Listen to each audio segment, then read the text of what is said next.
the final words of George Floyd, I can't breathe, repeated more than 20 times, while a white Minneapolis police officer, Derek Chauvin, pressed his knees into Floyd's neck for over 9 minutes. This horrific killing of George Floyd ignited mass anti-police brutalities protests. And as Sandy mentioned, they were all over the United States, Canada, and even around the world. More than 1,700 cities and towns in all 50 states in the US took the streets for justice for George Floyd, and hundreds of cities worldwide. And it's very unfortunate that another Black person had to die in a very inhuman and brutal act by a racist police officers to bring the world's attention back to police brutality and racism in the United States. We have to remember what Malcolm X said once: it's the same as has been always, that police sees every Black person as a criminal suspect.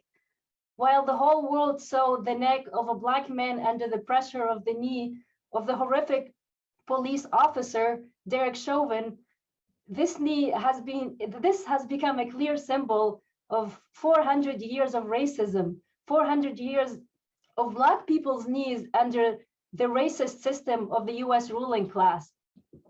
And this webinar today comes in this very important time where we see the trial of the killer cop, Derek Chauvin.